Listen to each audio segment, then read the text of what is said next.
ఇక కర్కాటక రాశి ఫలితాలను చూసుకున్నట్టయితే పునర్వసు 4వ పాదము, పుష్యమి 1, 2, 3, 4 పాదాలు, ఆశ్లేష 1, 2, 3, 4 పాదాలు కలిసి కర్కాటక రాశిగా చెప్తారు. మరి ఈ రాశి వారికి ఈ సంవత్సరం ఆదాయం 8, వ్యయం 2, రాజపూజ్యం 7, అవమానం 3.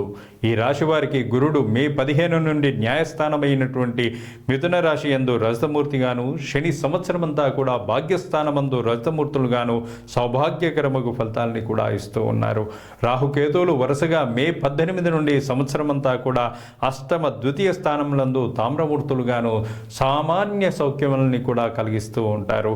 ఇక అన్ని రంగాల్లోనూ ఈ రాశి వారికి విజయం అనేటువంటిది వరిస్తూ ఉంటుంది. ఆదాయం, కొత్త ఉద్యోగం, ఆన్లైన్ వ్యాపారాలకి ఈ రాశి వారికి ఈ సంవత్సరం అంతా కూడా మేలుగా ఉంది. విద్యార్థులు సవాళ్ళని కూడా అధిగమిస్తారు. అందరి మన్ననలు, ప్రేమ సంబంధాలు దృఢపడి వారు మరింత బలపడుతూ ఉంటారు.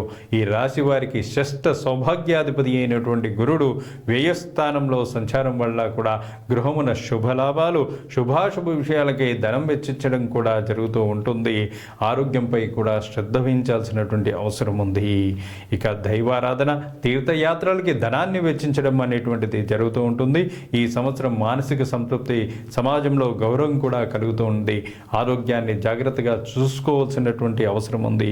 ఉదర వ్యాధులు రావడానికి కూడా అవకాశం ఉంది. కుటుంబపరమైనటువంటి ఖర్చులు పెరుగుతాయి.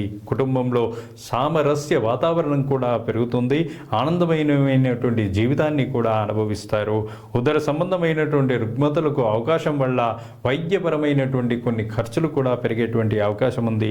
గృహ విషయాల్లో సంతోషం, అత్తమామల నుండి కూడా శుభవార్తలు వినేటువంటి అవకాశాలు ఉన్నాయి. అక్టోబర్లో బృహస్పతి కర్కాటక రాశిలోకి ప్రవేశించినప్పుడు విద్య, ధనం, సంతానం, వైవాహిక జీవితం, వ్యాపారం, అదృష్టం, ముఖవర్చస్సు, దైవ బ్రాహ్మణ భక్తి, దాన ధర్మాలు, సౌఖ్యం వంటి మరిన్ని సత్ఫలితాలు కూడా కలుగుతూ ఉంటాయి.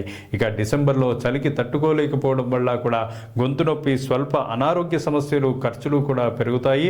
భాగ్యస్థానంలో కూడా శని సంచారం వల్ల ఆశావహంగా ఉన్నవారికి వారి పనులలో సత్ఫలితాలను ఇస్తుంది. ఇక భాగ్యస్థాన సంచారంలో శని వల్ల గత 3 సంవత్సరాలుగా ఎదుర్కొంటున్నటువంటి ఒత్తిడి, అలసత్వం, అడ్డంకులు, వ్యవహార ప్రతిబంధకాలు క్రమంగా కూడా తొలగిపోయి ఉపశమనం అనేటువంటిది పొందుతారు. వ్యాపార విషయాలు కలిసి వస్తాయి. జీవిత భాగస్వామితో సంబంధం సాధారణమైనటువంటి స్థితిలో ఉంటుంది. దూర ప్రయాణాలు, ఆకస్మిక ధనలాభం, చేతికి డబ్బు అందటం అనేటువంటిది జరుగుతూ ఉంటుంది. ఫైనాన్స్ రంగం, వడ్డీ వ్యాపారులకు బాకీలు వసూలయ్యి ఆర్థిక ఇబ్బందులు తొలగిపోతాయి. జూలై నుంచి నవంబర్ మధ్య స్వల్ప ఆరోగ్య సమస్యలు వేధిస్తాయి. ఆ తర్వాత సమయం అంతా కూడా మీకు అనుకూలంగా కూడా ఉంటుంది. రాజకీయ నాయకులకు జయం కలుగుతుంది. స్టాక్ మార్కెట్లో పెట్టుబడుల ద్వారా ఆకస్మికమైనటువంటి ధనలాభాలను కూడా పొందుతారు. ఈ రాశి జాతకులకు రాహు సంచారం మిశ్రమ ఫలితాలని కూడా ఇస్తుంది. అష్టమ రాహు ఆరోగ్య సమస్యలను ఇస్తాడు. రాహు అష్టమ రాశిలో సంచరించడం వల్ల ఊహించని ధనలాభాలు, అకస్మాత్తుగా కొంత వారసత్వ ఆస్తిని కూడా పొందేటువంటి అవకాశం ఉంది. ఎవరో దాచిపెట్టుకున్నటువంటి ధనమంతా కూడా మీ యొక్క సంపద కూడా మారుతుంది. ద్వితీయ స్థానంలో కేతు సంచారం వల్ల ఒడిదొడుకులు, నోటిలో అల్సర్లు, బొబ్బలు, పంటి నొప్పి వంటి సమస్యలు కూడా రావడానికి అవకాశం ఉంది. గురువారం శనగలు, కేజింపావు దానం చేసినట్లయితే నిత్యం విష్ణు ఆరాధన వలన కూడా మీకు మంచి ఫలితాలు కూడా కలుగుతాయి. అదేవిధంగా రుద్రాభిషేకం, దుర్గామాత పూజ అనేటువంటిది మరింత మంచిని కూడా చేకూరుస్తుంది. ఈ రాశి వారికి అదృష్ట సంఖ్య 2. శుభం భూయాత్. తదుపరి సింహరాశి.